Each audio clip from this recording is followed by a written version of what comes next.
E aí, galera do sexto ano, beleza? Tranquilo? Vamos lá? Ontem eu passei o período clássico, né? Eu não vi se tinha na apostila, eu acho que não, mas agora eu vou começar de fato a apostila 2, capítulo 5, tá? Ela vai falar em geral a cultura da Grécia, certo? Todas aquelas influências, heranças que eu falei na primeira aula da Grécia, a gente vai rever aqui de novo, tá? Vamos falar delas aqui e as suas principais características. Muitas coisas você já tenho certeza que você já viu, tá? Porque, igual eu falei, não canso de falar, vai parecer repetitivo. Porque a cultura da Grécia, você gostando ou não, a gente está mergulhado nela, ela está inserida na gente, tá? A galera ir um dia por a cada 2 anos e votar democracia, grego, né? Então essas coisas estão inseridas na nossa cultura e a Grécia, a gente é a civilização ocidental e a Grécia então é o berço dessa civilização. Existem outros tipos de cultura, outras características? Claro que sim. Nunca se esqueça da diversidade, hein? Da diversidade. Tem pessoas que pensam diferente, vivem diferente, né? Claro que existe, tá? Mas você gostando ou não, a cultura grega é muito forte, tá? Então aqui a gente vai ver nesse capítulo 5 é cultura, né? Então a gente vai ver nessa aula 8 e na aula 9 a gente vai terminar ela, tá? Para a aula não ficar muito grande. Então, cultura grega, arte grega, eu vou falar um pouco de arte, hein? Espero que o professor não se incomode, o professor de arte, não se incomode de eu estar falando aqui sobre arte grega.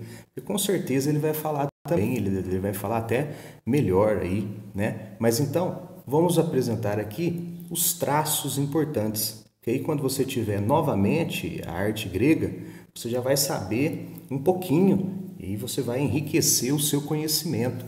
Lembrando que a história anda de mão dada com todas as matérias, né? História, matéria superior, né? Não vou falar nada não. Então, vamos começar aí. A cultura, já falamos algumas coisas. Algumas coisas aqui a gente vai revisar, tá? Vamos lá. Aqui só para a gente lembrar que sua apostila fala aí de novo das mulheres, né? Eu já falei das mulheres de Atenas e das mulheres de Esparta. Algumas não é a mulher não tinha aí posições políticas, né? Ela não era de falar, né?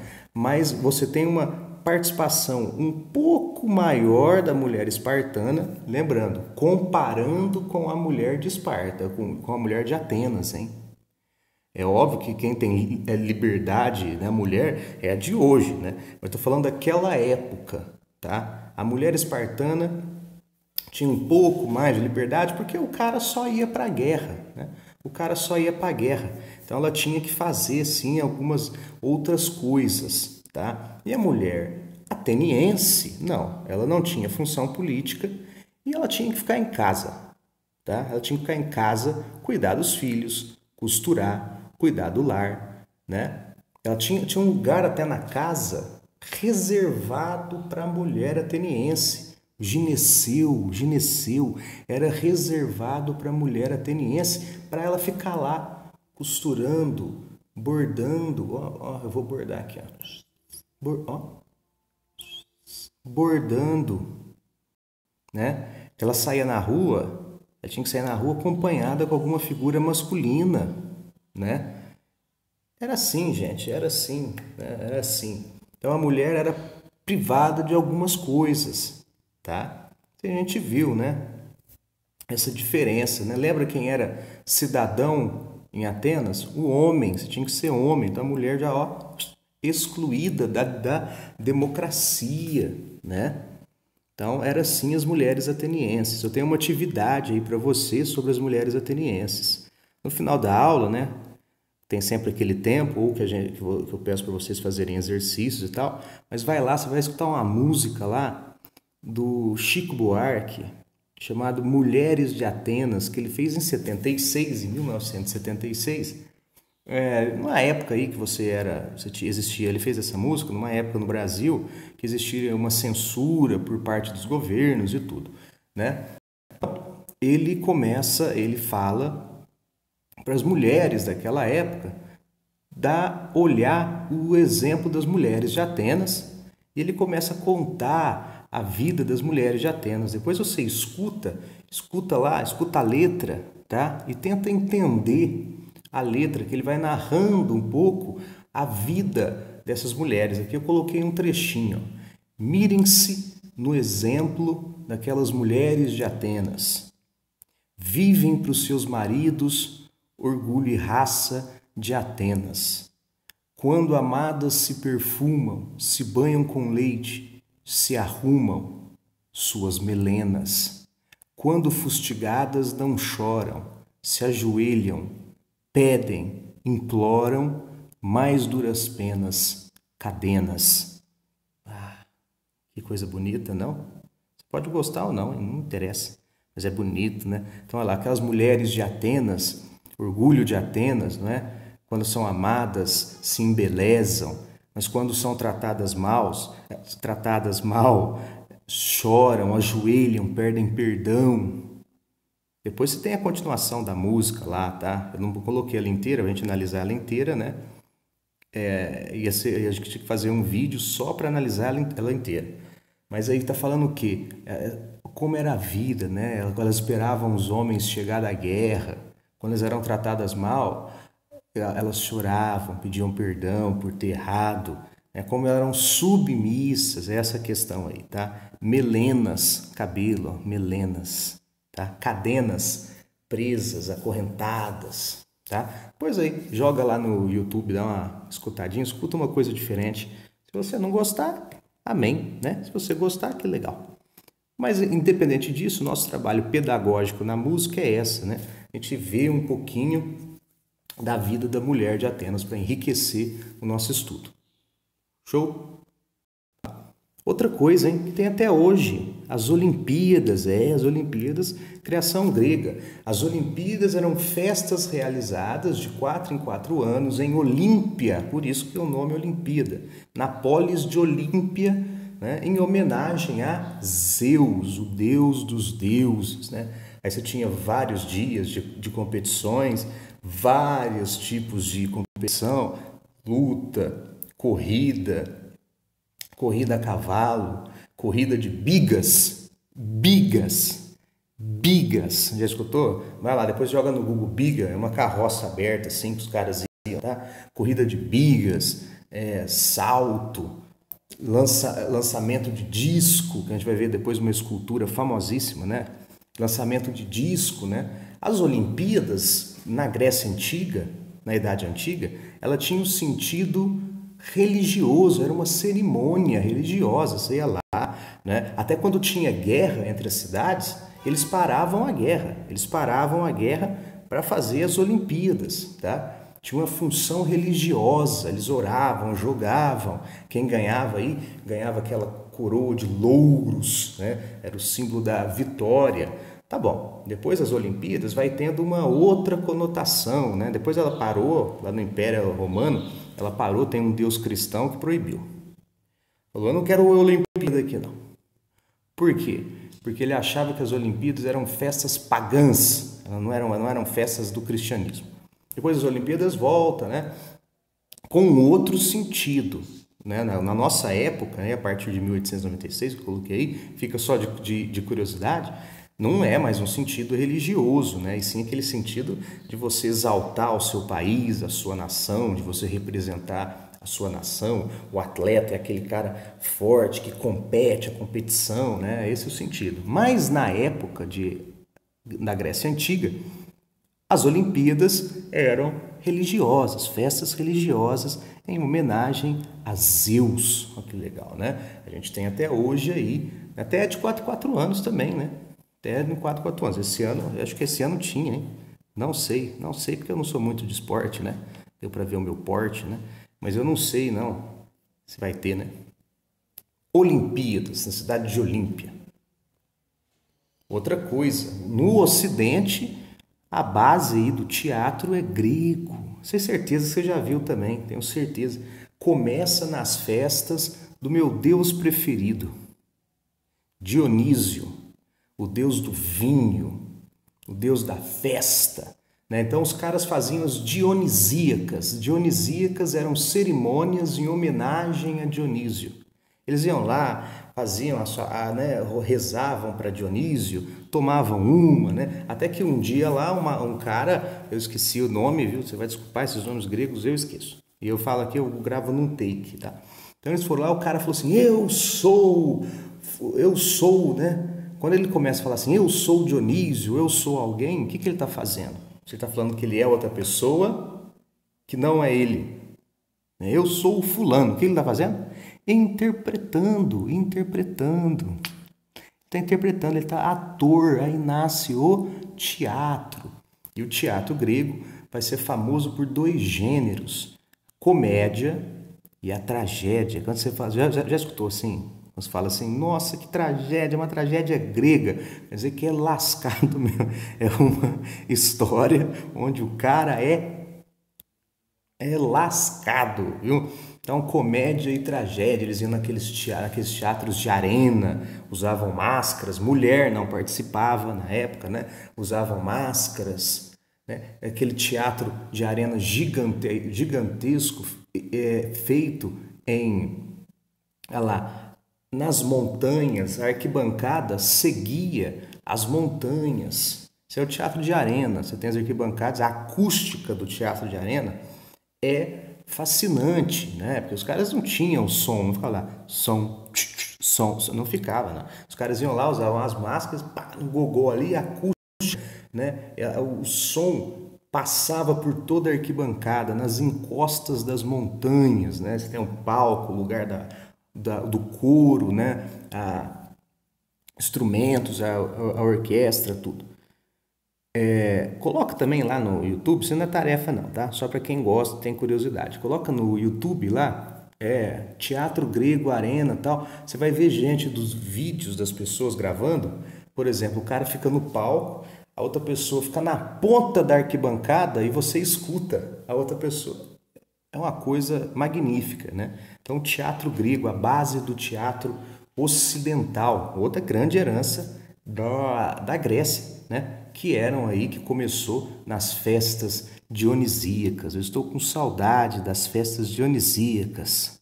Passar logo esse vírus aí, meu Deus do céu. Vamos lá. Outra coisa do grego, cara, são as cerâmicas. Vou te falar um negócio.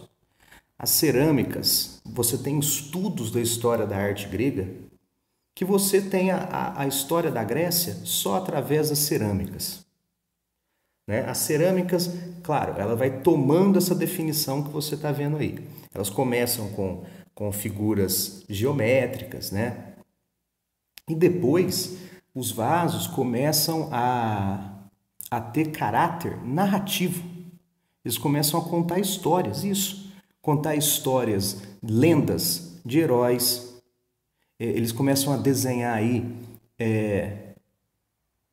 atletas. Você sabe do cotidiano, do dia a dia do grego, olhando as cerâmicas. Olha que maravilha, olhando as cerâmicas gregas. Aí você tem uma cerâmica que a característica dela são as figuras pretas com fundo avermelhado. Você vai ter outros tipos, tá? Você vai ter figuras vermelhas com fundo preto, né? Que eles fazem em barro, eles queimam o barro, né? Depois vai desenhando, vai raspando o barro. É uma coisa, é uma técnica lá. Mas para nós aqui, o importante é esse caráter narrativo. Na cerâmica você tinha história. Aí é Aquiles jogando, né? Lá na Guerra de Troia. Olha aí, tá contando Aquiles ou Ajax, acho que é os dois, tá? Tá contando a Ilíada. Né? O principal vaso grego chama ânfora. Né? Então os vasos gregos, você tinha... Cada um tinha uma função, né? Esse era para transporte de grãos, de azeite, né? Então você pegava as alças para você levar de um lado para o outro. Tinha outros com 3 alças, tinha outro com bico que é para você servir. Cada um tem a sua função. O importante dela aí é esse caráter narrativo. Ela vai contando o dia a dia ou lendas da Grécia, tá? Aí você tem uma ânfora lá, uma ânfora do lado direito ali. É uma corrida, né? Uma corrida, Olimpíada. E essa outra ânfora ali, ó, não é ânfora, chama kílix. Kílix, cálice, eles usavam para beber, para beber. Pegavam ali, bebia. E no fundo do cálice também tinha figuras. Ali no caso deve ser ou uma reunião, né? Ou uma cerimônia mais provável ali naquele kílix do seu lado esquerdo, que é uma cerimônia. Aí o kílix aí você tem figuras vermelhas com fundo preto, tá certo? Cerâmica hoje são obras de arte. Na época não era um vaso. Mas hoje elas são obras de arte, tá? Muito importante aí na cultura grega e hoje para nós, que a gente também tem muito da história grega através das cerâmicas. Vamos ver mais aí? Vamos ver mais? E outra coisa mais legal de todas, né? Mitologia. O que é mitologia? É um conjunto de lendas, de mito, de narrativas, de heróis, de animais fantásticos, tá? Lembrando que a mitologia, antes da filosofia, antes do pensamento filosófico, você vai ver, olha de novo a história se comunicando com outra matéria. Antes do pensamento filosófico, que você começa a questionar sobre o mundo e tudo, você encontrava as respostas das suas perguntas, as respostas para o mundo na mitologia. Então você encontrava lá quem era o símbolo da coragem, o símbolo, né, da inteligência. Você ia procurar onde? Na mitologia, suas respostas. É o pensamento mítico, tá? Tá tudo ali para você. Onde vê o mundo, né? Que aqui no grego não vai dar tempo de ficar contando, mas não vai dar tempo. Mas no grego o mundo era um caos, né? Depois você divide o mundo aí, os titãs, né? Os titãs, você divide o mundo no céu, na terra, no mar, no submundo. Né? Os titãs, aí tem os deuses, né? O que são os deuses? Os deuses são filhos dos titãs. Aí tinha um titã que devorava seus filhos, Cronos, ele devorava seus filhos. Um dia a mãe dos meninos, uma outra titã, não aguenta e esconde um filho. Quem é esse filho? Zeus. Aí Zeus cresce e prende o titã Cronos e ele toma conta da terra onde? No Monte Olimpo. O Monte Olimpo era um dos montes mais altos da Grécia lá, onde moravam os deuses, né?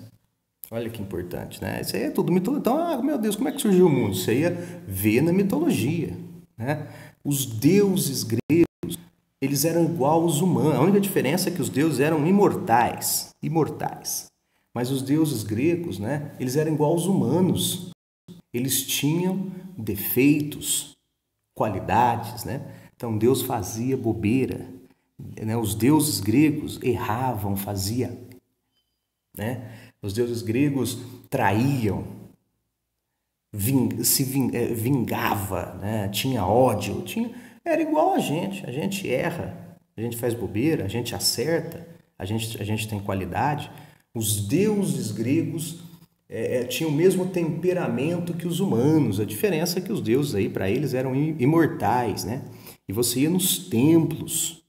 Lá nos templos tinha as esculturas dos deuses, onde essas sacerdotisas iam fazer os sacrifícios para os deuses, os oráculos. O mais famoso é o oráculo de Delfos, né? Que você ia lá para ver o futuro, para ver se você ia se dar bem numa guerra, se você não ia. E o grego, quando morria, ele já sabia para onde ia, né? Ele ia lá para o submundo. Então as preocupações do grego eram o dia a dia. Eles ficavam preocupados com a guerra que eles estavam enfrentando, com as colheitas. Não tinha essa coisa aí, gente, da alma ir para o paraíso, a gente ir para o paraíso, tá? A Bíblia, isso é coisa que vem depois com o cristianismo. O grego não tinha um livro sagrado, né? Tá tudo aqui no livro, ó. Não, ele não tinha isso. Era a mitologia onde ele buscava as informações. Lembra? Na Ilíada, na Odisseia, nas lendas. Estou falando, 4.000 anos atrás, né? Tá? Na história é importante você contextualize. Estou falando aí 4.000 anos atrás. Tá? Então, esse negócio, vários. Então, eles eram politeístas. Não é a primeira vez que a gente vê isso. Vários, Deus, vários deuses, politeístas, com práticas humanas, né? O Monte Olimpo, tá? Lendas, ele tem infinitas. A gente podia ficar aqui 6 meses, eu lançando aí uma aula por dia, contando sobre uma lenda, de tanto que tem, né? Então aí você tem as ruínas do oráculo de Delfos, tá? Uma estátua dos Zeus, Atena, a sabedoria, filha de Zeus, né? E cada um tem a sua história de como surgiu. Por exemplo, você tem esse quadro aqui do Botticelli. Esse quadro é muito depois, tá? Esse quadro é 3 anos depois. Mas representa quem? Afrodite. Esse quadro chama O Nascimento de Vênus. É Afrodite que ela nasce da espuma do mar, da espuma do mar. Aí a concha significa nascimento. Olha ela que bela, belíssima. Vênus, Vênus em romano.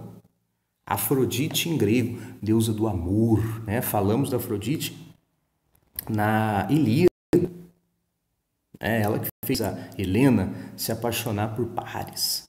Isso aí você vai ter várias, a lenda do Prometeu, tá? Muitas lendas aí. Você pode ficar em vez de você ver bobagem, em vez de você ver bobagem, ver fofoca aí, vai ler as mitologias, vai ler as lendas. Você vê que legal que é, né?